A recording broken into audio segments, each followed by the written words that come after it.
네, 장관님 체코 원전 네. 관련된 좀 질의를 드리겠습니다.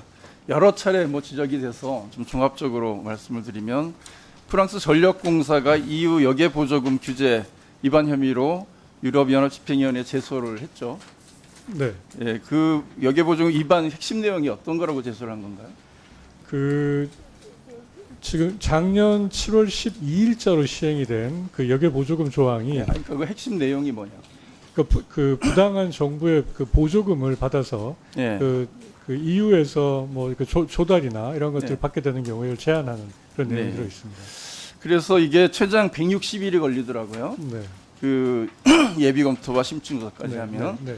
잘 좀 대응을 하셔야 될 것 같고, 그리고 현재도 역외 보조금 심층 조사 들어가서 이런 뭐라 그랬죠? 이 입찰 참여가 처리한 경우도 이미 몇 군데가 있더라고요. 네, 그렇습니다.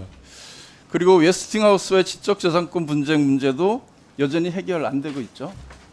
그건 지금 기업 간에 협의 중이라고 알고 있습니다. 그래서 이때 웨스팅하우스 주장에 의하면 중재 결정은 2025년 하반기 이전에 나오지 않을 것으로 예상한다 이렇게 주장을 하고 있더라고요. 웨스팅하우스의 주장입니다. 네. 네. 그래서 이 문제도 역시 제가 볼 때는 위험 요인 중에 하나다 네. 이렇게 생각을 하고 있고, 또 하나는 체코의 지방선거가 얼마 전에 있었는데 야당이 압승을 했어요. 근데 여기에 야당의 부총재인 카렐 하블리책이라고 전 산업통상부 장관이더라고요, 이분이. 그래서 체코 전력공사 자금 조달의 어려움으로 한수원과 두코바니 신규 원전 건설 사업은 본계약 체결이 무산될 수도 있을 것 같다 이렇게 주장을 하고, 또 우선 협상 대상자로 선정된 한수원이 미국 웨스팅하우스 지적재산권 분쟁에 휘말려 있는데 프랑스 전력공사가 유럽연합 집행위원회에 여기에 보조금 규제 위반 혐의로 제소된 데 대해서 논쟁의 여지가 없다 이러면서 프랑스 측을 옹호하고 있어요. 이건 알고 계신가요? 일방적으로 주장을 그렇게 하는 모양인데요. 네. 제가 조금 이따가 시간을 네네. 주시면 제가 그렇죠. 설명을 좀 네. 드리겠습니다. 끝나고 네, 좀 네, 설명을 네, 해주시죠. 그래서 내년 9월에 총선이 있는데 네. 정권이 바뀔 가능성도 상당히 있다는 거예요. 네. 그러면 이게 재논의를 또 해야 되는 상황이 될 수도 있어서 내년 상반기에 반드시 수주를 하지 않으면 여러 가지 정치적 변수가 또 생긴다. 그런 면을 좀 말씀을 드리고요. 또 한 가지는 이 원전 산업과 관련돼서 원전 르네상스 시대를 연다. 체코 가서 원전 동맹을 맺고 이런 식으로 하면서 마치 원전이 지금 새로운 르네상스 시대를 여는 것처럼 주장을 하고 계신데, 그 내용을 보니까 EU, 미국, 중국 모두 대부분 태양광 쪽에 집중 투자를 하고 있죠. 태양광, 풍력 이곳의 투자는 계속 늘어나고 있는데 원전 쪽은 EU, 미국, 중국을 다 합쳐도 올해 보니까 마이너스 0.2%예요. 늘기는커녕 오히려 줄고 있거든요. 그래서 정부가 원전 르네상스 시대다 이렇게 주장하지만 실체는 대부분의 이 국가들이 태양광이나 풍력 등 재생에너지 쪽에 집중 투자를 하고 있지 우리처럼 역주행하고 있지는 않다. 그것이 현실이거든요. 그런데 왜 우리 정부는 이렇게 하고 있는가? 제가 볼 때는 윤석열 대통령의 제가 볼 때는 좀 시대에 뒤떨어진 원전 확대 정책에 정당성을 부여하기 위해서 무리하게 지금 체코 원전 수출을 하고, 그리고 이 분야에 계속 투자를 확대하려고 하는 그런 면에서 지금 산자부가 같이 동조하고 있는 거 아닌가 이런 생각이 들거든요. 동의하지는 않으시죠? 네, 동의하십니까? 물론 동의 못하고 시간을 시간 많이 안 주시면 제가 주셔가지고 답변드리겠습니다. 네, 동의하시는 것 같습니다. 예. 아니요, 끝나고 좀 전혀 설명을 해주시고요. 네. 하나 더 질문을 드려야 돼서 산업부가 ESS 산업 제대로 육성하겠다 이런 계획을 가지고 계시죠? 네, 그렇습니다. 2030년까지 세계 3대 ESS 산업 강국으로 들어가겠다. 저도 좋다고 생각하고 집중 투자해야 된다 이렇게 생각을 합니다. 근데 현실은 보니까 2023년 ESS 설치 사업장이 2018년에 비해서 10분의 1로 줄었어요. 알고 계시죠? 네. 그리고 공공기관을 살펴보니까 이 공공기관 에너지용 합리화 추진에 관한 규정에 따라서 공공건축물 중 계약 전력 2,000kW 이상 건축물은 5% 이상의 ESS를 설치해야 한다 이렇게 규정을 하고 있는데, 내용을 보니까 의무 설치 대상 건축물의 17.5%만 설치를 하고 있어요. 이건 사실 산자부가 적극적으로 이 산업을 육성하기 위해서 노력을 해야 되는데도 불구하고 산자부 산하 기관을 봐니까 여기도 34.6%밖에 안 돼요.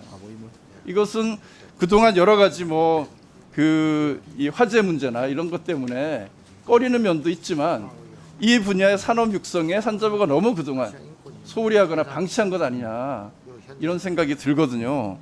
또 관련돼서 산업부의 전력계통 수용성 증진 예산 이것도 그 종합계획에 들어있었던 사업인 것 같은데 이것이 재생에너지 발전 사업자에게 태양광 연계 ESS 구축 지원 사업인데 내년 예산이 책정이 안 됐죠.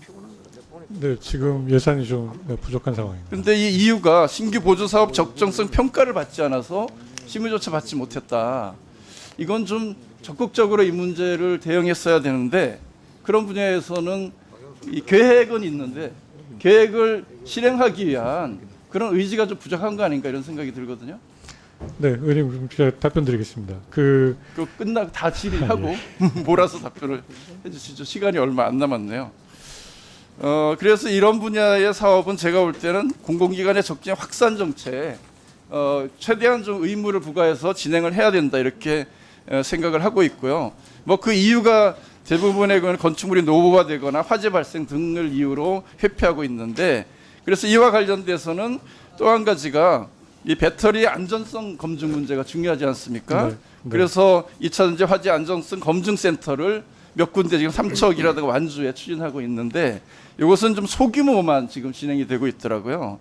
근데 지금 국가 첨단 전략 산업으로 지정된 2차 전지 특화 단지 충북 오송 지역에도 이게 지정이 되어 있는데 여기 업체들이 이제 컨테이너 부대 대형의 어떤 그런 안전센터 설치가 필요하다 이렇게 요구를 하고 있는데 이것도 산자부가 관심이 부족하다 이렇게 이야기하고 있어요. 문제도 좀 산자부가 적극 나서서 해야 되지 않겠습니까? 네, 제가 의원님 답변 드리겠습니다. 네, 우리 송재봉 의원님 수고하셨는데요. 우리 산업부 장관님 질문하신 내용에 답변해 주시기 바랍니다. 네. 저희 정부는 지금 원전만 하려고 그러는 게 아니고 저희가 거듭 강조를 드립니다만은 우리나라는 앞으로 원전과 재생에너지가 같이 갈 수밖에 없습니다.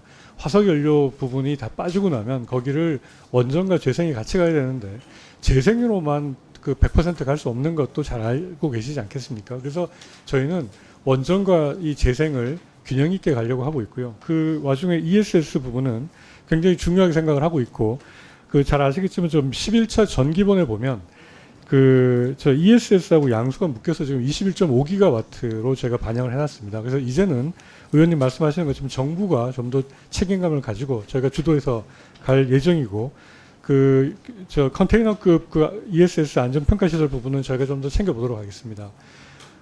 아까 말씀하신 역외 보조금 규정 관련해 가지고는 그게 EU가 도입을 하면서 23년 7월 12일자로 발효를 시키면서 그 전에 게시가 되어 있는 조달 절차에는 적용이 안 되게 되어 있습니다.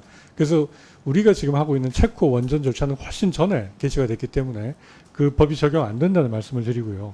그리고 이제 법상에서는 법의 취지 자체는 사실은 국영기업이나 국영은행을 통해 가지고 부당한 금융 지원을 해서 EU 시장 내 경쟁을 저해하는 이제 공공 조달 같은 걸 막아보자는 취지인데 실제로 아까 의원님께서 언급하신 대로 중국 기업 3군데가 사실 여기 들어와서 이게 걸려 가지고 입찰이 취소가 된 예가 있습니다. 우리나라 같은 경우에는 지금 우리가 한수원이나 한전에 부당한 보조금을 지급한 것도 없고 금융 지원도 OECD에 있는 규정에 맞춰서 나가고 있기 때문에 이런 데 대해서 우리가 위반될 부분은 없다는 말씀을 제가 드리겠습니다. 네. 장관님 수고하셨고요. 다음은 존경하는 우리 김종민 의원님 질의해 주시기 바랍니다.